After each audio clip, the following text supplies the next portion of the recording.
Coming up on Home Theater Geeks, I got to play with Leo's brand new TV, the Samsung QN77S95C, one of the new breed of QD OLEDs. So stay tuned. Podcasts you love. From people you trust. This is TWiT. This show is brought to you by members like you. Thanks.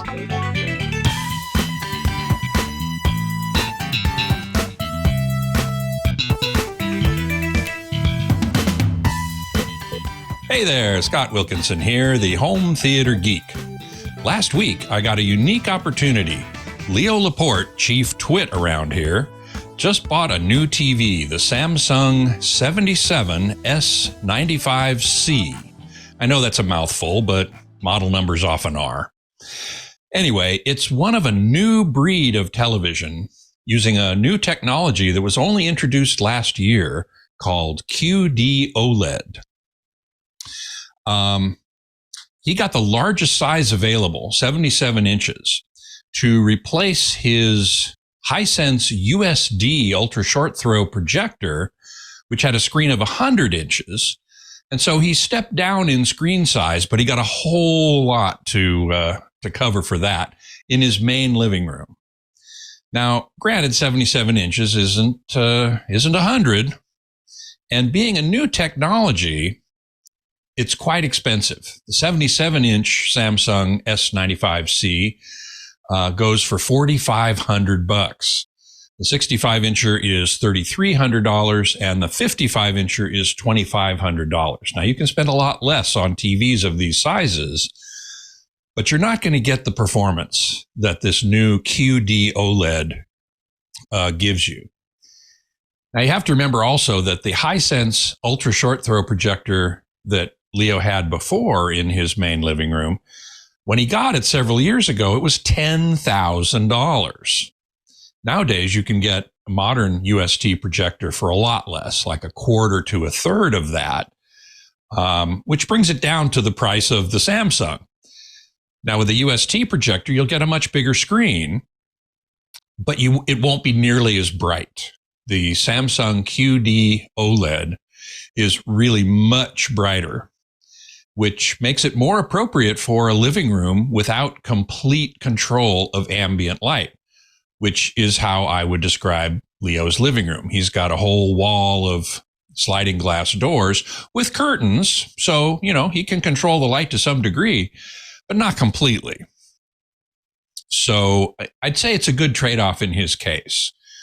Some screen size for a much brighter picture. Now, I thought I'd start by explaining what QD OLED is. QD stands for quantum dot, OLED, organic light emitting diode. OLED TVs have been around for 10 years or more, and they represent, up till now, the technology that I most prefer. They give you the best black levels. They don't have any blooming around small, bright objects like LCD TVs do. And QD OLED is an improvement on that technology. Okay, so what are quantum dots? Quantum dots are microscopic spheres of semiconductor material that have a unique property. So when they absorb a blue photon, a quantum of light, so a blue photon hits them, they absorb it, and then they re-emit a photon of light of a different color. And the color that they re-emit depends on their size. And the size can be greatly, very precisely controlled in the manufacturing process. So a certain size of quantum dot, it gets a blue photon in, it sends out a green photon. And that green photon can be just about any wavelength, depending on the size. Same with red. You build a little bigger quantum dot, blue photon comes in, red comes out. So you can very carefully control the color gamut, the range of colors that quantum dots can emit. So how does this work in an OLED TV? Well, I have a little animation that was sent to me by my friends at Nanosys, which is a company that's at the forefront of quantum dot manufacturing. They work with most TV companies and many other companies to provide the quantum dots that do what quantum dots do. So let's take a look at this animation. First, we're going to see how normal OLED TVs work. So conventional OLED TVs start with a white OLED material, which is really a combination of blue and yellow, because blue plus yellow equals white. And they send this white light through a layer, which has a little piece of it has a red filter, another piece has a green, another piece has a blue, and there's also a clear filter that is not a filter at all that shoots white light straight through. These are the subpixels. So for every pixel on the screen, there's a red subpixel, a green subpixel, a blue subpixel, and a white subpixel. And that forms an entire pixel. And then there's 8 million plus of those quadruplets on the screen, and that forms the entire picture. Why is there a white pixel? Well, because OLEDs don't get as bright as LCD TVs, and adding a white subpixel allows them to get brighter. It adds brightness to the image. It also causes very bright images to lose saturation, so there's a disadvantage there. But the people who make OLED TVs, LG primarily, decided that they wanted to increase the brightness, and so they added this fourth white subpixel, which is why this technology is called WRGB, white, red, green, blue. It still uses color filters. It has one backlight. Actually, the backlight is individual per pixel. Unlike LCD TV, where it's throughout the entire back of the screen, on an OLED TV, the backlight, this white OLED material, is separate for each pixel. But it goes through these 4 color filters for each pixel. Okay, QD OLED simplifies the process greatly. Instead of white OLED material, it's blue. And the blue OLED material, the blue OLED sends blue light through the subpixel that's red isn't a color filter. It's actually filled with red quantum dots. And the green subpixel isn't a green color filter. It's filled with green quantum dots that emit green photons after they have been hit with blue ones. And then there's a clear color filter, but instead of passing white, it passes the blue from the blue backlight. So now we have RGB. We don't have a white subpixel. We just have red, green, and blue. And because they're quantum dots, they can get much brighter. The light doesn't have to pass through filters, which are very inefficient and only allow a certain amount of light to pass through. They lose a lot of light in that process. Here we've got direct emitters that are emitting red, green, or in the case of blue, it's just the blue backlight coming through the clear filter. So it's much more efficient. It's much brighter. And here you can see the two technologies side by side. And it's just, it's a big improvement. It really is. And it's the first big improvement in flat panel technology that we've seen in at least a decade. So I am super excited about it. This is now the second generation. The Samsung TV that Leo just got is the second generation of QD OLED. Sony's about to come out with theirs as well. And as any new technology, it's pretty expensive. I mentioned that earlier. And so, you're going to pay a premium for a premium TV. But you're also going to get the greater performance as well. So before Leo left on vacation, he invited me to drop by his house and check out this new TV and maybe do some basic adjustments. Well, I'm happy to do that because, after all, I'm a videophile and a home theater geek. Now, it turns out I was going to fill in for him as a co-host on Ask the Tech Guys last weekend. And so I thought, hey, I'm going to be in town anyway. I'll go over to Leo's. Somebody there can let me in, and they were able to do that. No problem. So I decided to take the opportunity to go over and take that TV for a spin while I was in town. So when I first got there, I noticed that he has ELAC speakers, which are great speakers, nice value, great value. He's got 2 floor standers on either side of the screen. That's great. And he's got the center channel mounted on the wall. But it's mounted on the wall based upon where the 100-inch screen was over the screen. And he hasn't changed its location. So now it's too high. So I will say, Leo, you need to move that speaker down so that it's closer to the TV, because otherwise the voices are not going to appear to be coming from the screen, which is really what you want. So that may be a bit of a pain, because I'm pretty sure he's got wires routed in the wall and the speaker's mounted there. So that's not going to be so easy, but I would recommend it if you can, because it's going to make the experience better. So next up, I turned on the TV and I checked out what he had done with the settings. And it turns out he really did a good job of doing the basic adjustments. He must have listened to me in the past.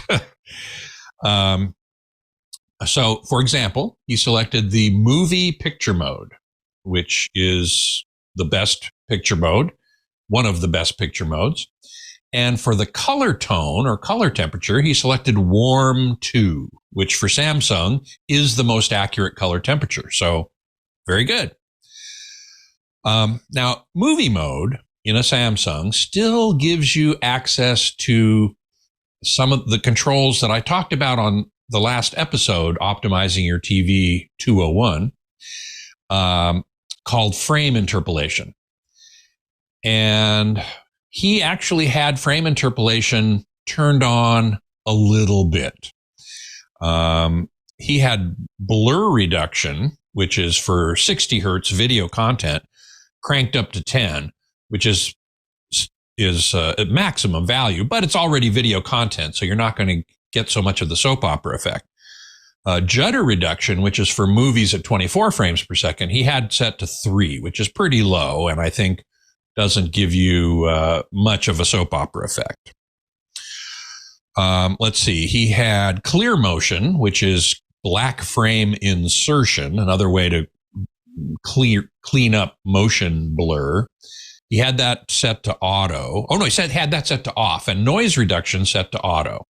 I'd probably turn noise reduction off. And in fact, I did, because one of the other preset picture modes is called filmmaker mode, which is generally the most accurate preset picture mode. So I selected that. And when you do, all of those frame interpolation and black frame insertion, all that stuff gets disabled automatically, because filmmakers don't want you to use those controls. They want them to be off. And so filmmaker mode turns them off.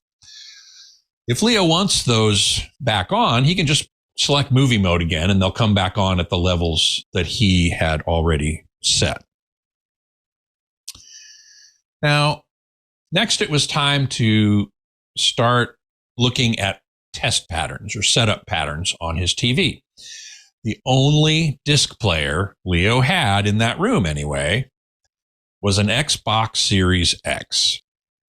Now, I am not a gamer. I don't have any consoles, so I'm not really familiar with the Xbox Series X, but I thought, hey, okay, it plays discs, so it should be able to play this disc. Pop the disc in, and the disc, by the way, is the UHD HDR Benchmark, which is a setup disc from Spears and Munsell. It's the setup disc I use. So I popped it in the disc player of the Xbox Series X, and it wouldn't play. And I tried all sorts of stuff, and it wouldn't play. I finally figured out that the Xbox Series X needs a Blu-ray player app installed in order to play discs, and Leo's didn't have that app. Okay, well, so I went online. Wasn't quite sure how to do that yet, but there was an Ethernet cable dangling around near the Xbox X. So I said, oh, that's probably connected to his network. So I plugged it in. Sure enough, it worked. I was able to download the app, and now I could play the disc. So the first thing I did was to check the picture size setting. Now, the picture size determines whether or not, or how the TV displays the image, whether or not it zooms in, whether or not it scales, changes the image or not. In particular, I'm most concerned about something called overscanning. I didn't talk about this in the last episode, so I'm glad to have a chance to do it here. So in the early days of analog TV, overscanning, basically the TV took the image and enlarged it slightly. And the reason it did that was there was some non-image information in the edges of the picture. And if it didn't do that slight zoom, you would see little digital noisy stuff happening in the margins of the image. In digital TV, you don't have to worry about it. And so the important thing in this regard is to make sure that the TV is representing, or mapping, I should say, each pixel in the video signal to the corresponding pixel on the screen. This is called one-to-one pixel mapping. And so I wanted to make sure that Leo's TV was set to that, because if you do have overscan, which means, again, that the image is slightly zoomed and some of the edge is cropped out, the image is going to look softer. You're going to lose detail. And in a 4K TV, you do not want to lose detail. So I checked it out. There's a pattern on UHD HDR benchmark that lets you see if there are any pixels cropped off either side. And it turns out that Leo's settings, there weren't. Well, there were. There were a couple. And the settings, by the way, that you want are 16:9 standard and custom. Those are the only two modes that are in that TV. And then there are two subsettings: fit to screen on/off, and then zoom and position, which are only available in the custom selection. And I thought, well, let me start with custom, and I'll try zoom and position, which is left, right, up, down, and see if I can make it so that it's one-to-one pixel mapping. I couldn't. The zoom and position controls didn't work at all. I don't see how they didn't work at all. So I turned off, I selected 16:9 standard. Then the only question is, will fit to screen on or off cause overscanning? And the answer is, if it's off, yes, there's a lot of overscanning. Over 30 pixels are cropped from each side, top and bottom, of the image. With fit to screen on, there weren't, except for one or two. At first, I looked at the right side of the screen, and there were like one or two pixels cropped out. I said, oh, that's weird. And then a couple at the top, but the left and the bottom were fine. As I was looking at it and thinking about it, that changed. All of a sudden, there was one pixel cropped off on the left and none on the top, and now a couple on the bottom. Well, I believe this is because of something called a pixel orbiter. Now, on OLED TVs, used to be on plasma TVs too, and I'm sure on QD OLEDs, a pixel orbiter takes the image and it shifts it by one pixel this way for a little while, and then one pixel this way for a little while. It basically shifts the picture around by one pixel at a time. And the reason for that is to avoid or minimize image retention. OLED does have a bit of image retention if you keep an image on the screen for a really long time. I don't think it's as big a deal as many people make it out to be, but it is there. And so companies like Samsung build in their TV this pixel orbiter. So you're going to crop out 1 or 2 pixels on a side or a couple of sides, and it's going to shift around very slightly. You can't see it when you're looking at regular material. You can only see it when you're looking at a test pattern like this. So that's to be expected. I tried to find a control that maybe would disable that in the TV. Couldn't find one. So it's probably not disableable. Anyway, so Leo had that set up correct. 16:9 standard, fit to screen on. So next I started with standard dynamic range setup. Now, the first thing I do when setting up, and the 3 controls, which I did talk about in the last episode, brightness for setting black level, contrast for setting white level, and sharpness for making sure that you're not getting edge enhancement or ringing. So I start with brightness, and I put up the brightness pattern, which I will show you again here, and cranked up the brightness. I should have seen the 4 bars in the middle of the image. The 2 bars on the right are above black, and the 2 bars on the left are below black. Now, I didn't really discuss this in the last episode, so I'm glad to have a chance to here. Video defines black as something other than 0. Okay, in 8-bit video, which is SDR, you can run brightness from 0 to 255. That's the range of 8-bit values. Video black is defined as 16. Why not 0? Well, I don't actually know the answer to that question. But for some reason, they've decided long ago, decades ago, that video black was going to be 16. On a PC, black is 0. But on TV, it's 16. Similarly, white is 235, not 255. On a PC, it is 255.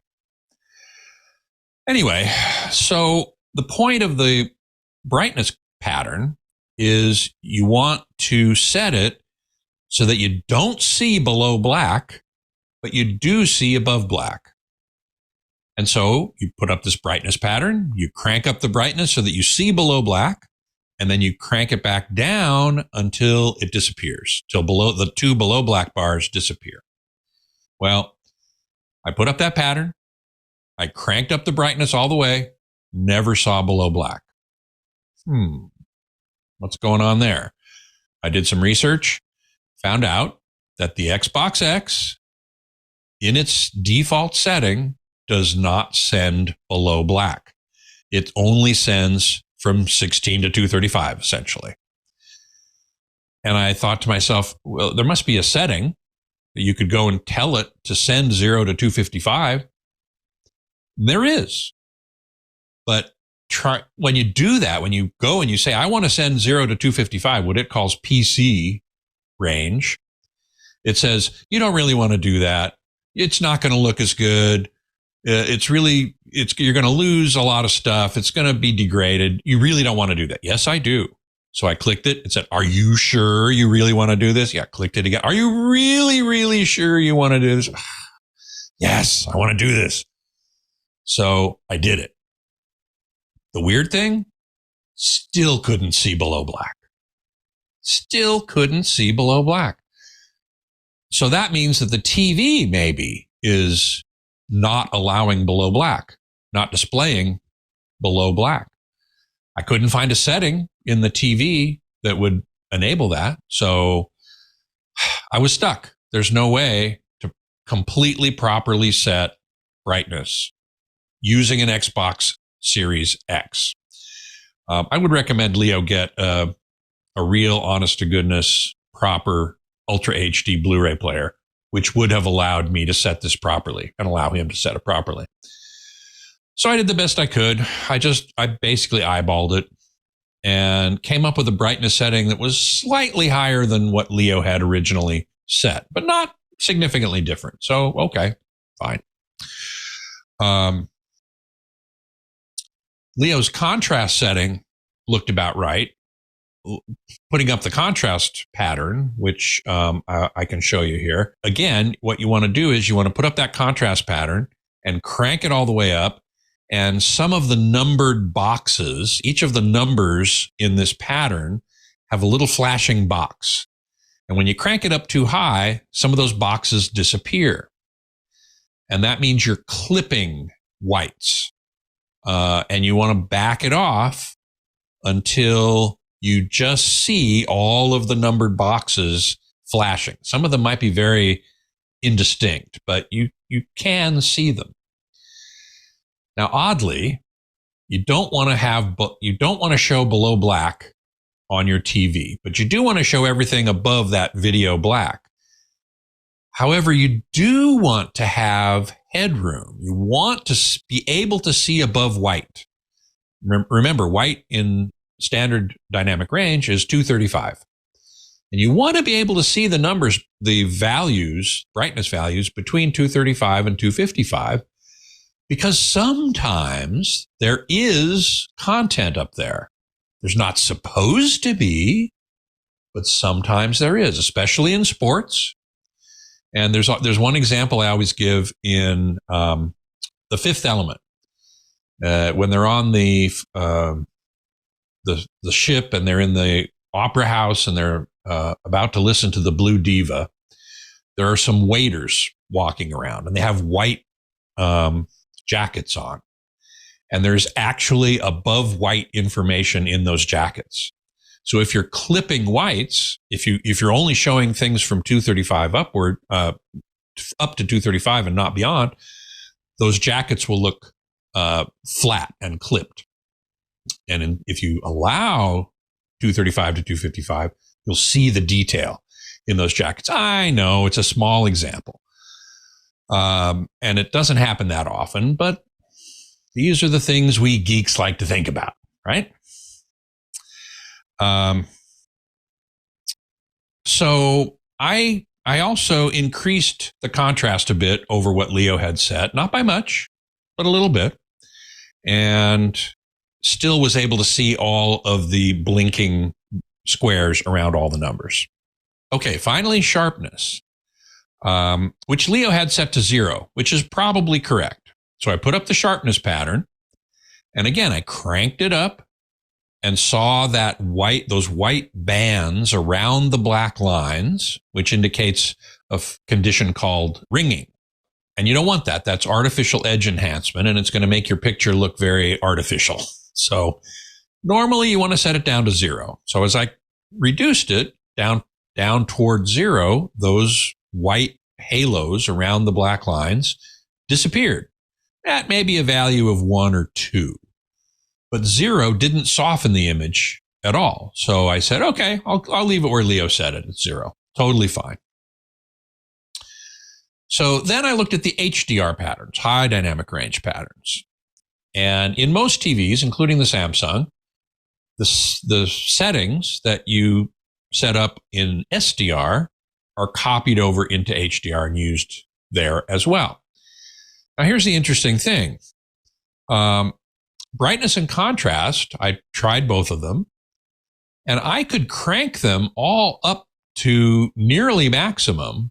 Well, with brightness, there's no way to tell exactly where the right point is, but I could crank it up all the way and still barely see the 1 or 2% above black bar, the innermost of the 2 bars on the right. And the same with contrast. I could crank it all the way up and still see all those flashing boxes. So I did. Why not? Leo might want to bring those back down as he watches more content, but the test patterns looked correct to me.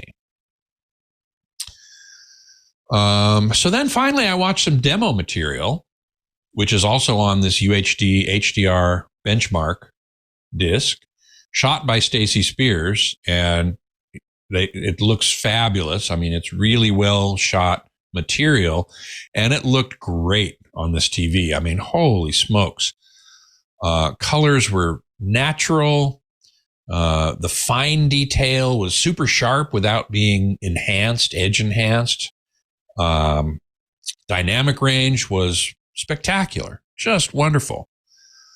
It was just like looking out a window, really, which is what they used to say about HD TV, 1080p, but really 4K in a properly set up TV has that effect. It really does. So in the end, I had to conclude this is a magnificent television that is worthy of being the centerpiece of the tech guy's video experience. And as expected, he set it up very well, requiring very little from me, really. I just tweaked it a little bit here and there, but it could easily exist and be beautiful just as he said it. I only wish he'd get a proper UHD Blu-ray player instead of that Xbox Series X, which caused me some headaches, not to mention the fact that trying to play discs from a game controller, I know you can buy a proper remote for it, and I hope Leo does. On the other hand, if he never watches discs, then what's the point? And I know he's one who believes that streaming is going to take over physical media altogether, but I keep reminding him that physical discs are the best quality experience you can get, period. Streaming is more compressed. Discs give you the best picture quality, the best audio quality. And UHD Blu-ray players aren't that expensive. Spend $300-400. Okay, that's expensive, but it's, it's going to get you the best possible quality. So I hope he considers that. So that was my experience with Leo's Samsung QN77S95C, a wonderful TV. Can't wait to see the Sony version of QD OLED that is going to be coming out later this year. But Leo, congratulations. Fine purchase. Excellent. Excellent. Hey there. I hope you enjoyed this episode of Home Theater Geeks. If you'd like more, you need to be a member of Club TWiT, which costs only $7 a month, and that gives you full access to everything the club has to offer, including all podcasts ad-free and access to the club Discord. Or you can subscribe to Home Theater Geeks by itself for $2.99 a month. You can also get the ad-free audio version for $2.99 a month on Apple Podcasts. New episodes drop every Thursday via Club TWiT and Apple Podcasts. With full club membership, you can even watch us record the show live. Just keep an eye on the events tab in the club Discord for the schedule. I hope you'll join me for a weekly dose of home theater geekitude. Until then, geek out.